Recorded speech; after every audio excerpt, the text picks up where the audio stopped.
வணக்கம் நண்பர்களே, நாம் எந்த வீடியோவில் என்ன நம்ம செய்ய போகிறோம் அப்படின்னு பார்த்தீங்கன்னா, எளிய முறையில் முட்டை குருமா செய்வது எப்படி அப்படிங்கிறத நம்ம பார்க்க போகிறோம். வாங்க எப்படி செய்கிறது அப்படின்னு நம்ம பார்க்கலாம். இப்போ நம்ம தேவையான அளவு எண்ணெய் ஊற்றிக்கலாங்க.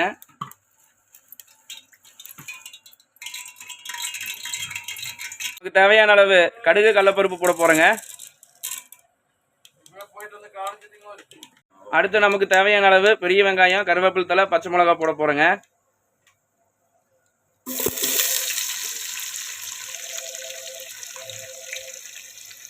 அதை நல்லா வணக்கி ரெடியாக்கிக்கிங்க. நம்ம போட்ட வெங்காயம், பச்சை மிளகாய், கருவேப்பிலை தலையை நல்லா வணக்கிக்கங்க. அடுத்து தேவையான அளவு சக்தி முட்டைக்குருமா மசாலா நம்ம சேர்த்திக்கலாங்க.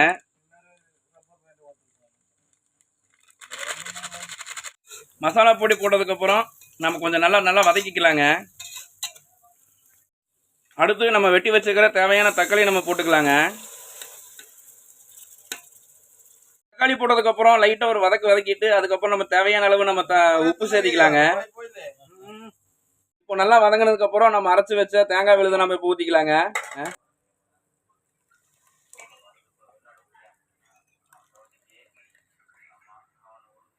இப்போ லைட்டாக ஒரு கிண்டிக்கலாங்க.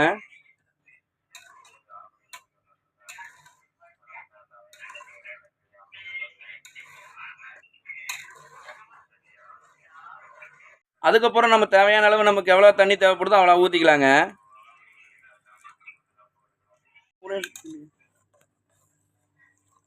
இப்போ நம்ம தேவையான அளவு நம்ம தண்ணி ஊற்றுனதுக்கப்புறம் லைட்டாக ஒரு கிண்டிட்டு நம்ம தடத்தை போட்டு மூடிடலாங்க. இப்போ நம்ம கொதி வந்திருக்கா என்ன அப்படின்னு பார்த்துட்டு நம்ம செக் பண்ணலாங்க. இப்போ நல்லா கொதிக்குது. அதுக்கப்புறம் நம்ம கட் பண்ணி வச்சுக்கிற நம்ம முட்டையை எடுத்து நம்ம குழம்புல நம்ம போடலாங்க.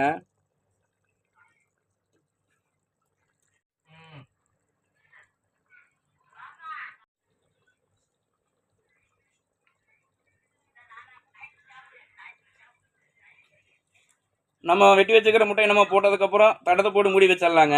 ஒரு 2 நிமிஷத்தில் நம்ம மறுக்கா தடத்தை ஓப்பன் பண்ணிவிட்டு நம்ம வெட்டி வச்சுக்கிற கொத்தமல்லி தலையை நம்ம போட்டுக்கலாங்க. நம்ம இப்போ எல்லா முட்டையும் நம்ம போட்டுட்டோம். தடத்தை போட்டு மூடி வச்சிடலாங்க. இப்போ முட்டையை போட்டதுக்கப்புறம் 2 நிமிஷம் ஆயிடுச்சுங்க. அதுக்கப்புறம் நம்ம நறுக்கி வச்ச கொத்தமல்லி தலையை நம்ம வச்சுருக்கோம். அதை நம்ம போட போகிறோங்க. இது நல்லா மணத்தை கொடுக்குங்க. அதுக்கப்புறம் நம்ம தடத்தை போட்டு மூடி வச்சு இறக்கிடலாங்க. நம்ம இறக்கிட்டோம். அடுத்து நம்ம சாப்பிட போகலாங்க. இப்போ நம்ம செஞ்சு வச்சுக்கிற முட்டை மசாலா ரெடி ஆயிடுச்சுங்க. இப்போ நம்ம சாப்பிட ஆரம்பிக்கலாங்க. எடுத்து நல்லா முட்டையோட எடுத்து போடுங்க. நல்லா மணக்குது. அள்ளி ஊற்றுங்க.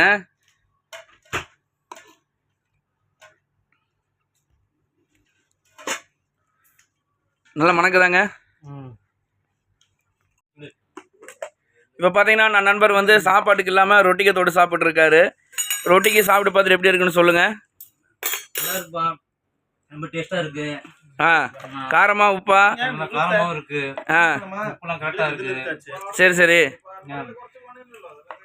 நல்லா டேஸ்ட்டாக செஞ்சுருக்காரா மாஸ்டர்? Okay, super. இப்போ பார்த்தீங்கன்னா நம்ம ரூம்மேட்ஸ் எல்லாருமே நல்லா முட்டை மசாலா சாப்பிட்ருக்காங்க. அதனால் எப்படிங்க இருக்கு? அப்படியாண்ணே? தனபாலண்ணா எப்படிண்ணா இருக்கு முட்டை குழம்பு? நல்லா வச்சுக்காப்புல மல்லிகைப்பூ மாதிரி மணக்குது முட்டை குழம்பு.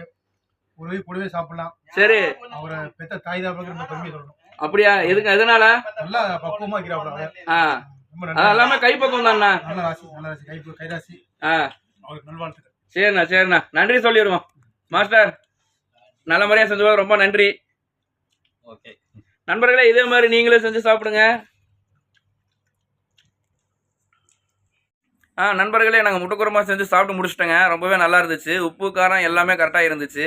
இதே மாதிரி உங்களுக்கு முட்டை குருமா செஞ்சு சாப்பிட்ணுன்னு ஆசையாக இருந்துச்சுன்னா இந்த வீடியோ பார்த்து நீங்களும் அதே மாதிரி செஞ்சு பாருங்கள். செஞ்சு பார்த்துட்டு சாப்பிட்டு பாருங்கள். சாப்பிட்டுட்டு நல்லா இருந்துச்சுன்னா கமெண்ட் செக்ஷனில் கமெண்ட் பண்ணுங்கள். இந்த வீடியோ உங்களுக்கு பிடிச்சிருந்துச்சுன்னா லைக் பண்ணுங்கள். உங்கள் ஃப்ரெண்ட்ஸுக்கு ஷேர் பண்ணுங்கள். மறக்காமல் இந்த வீடியோவை பார்த்துட்டு எங்கள் யூடியூப் சேனலுக்கு சப்ஸ்கிரைப் பண்ணுங்கள் நண்பர்களே. நன்றி, வணக்கம்.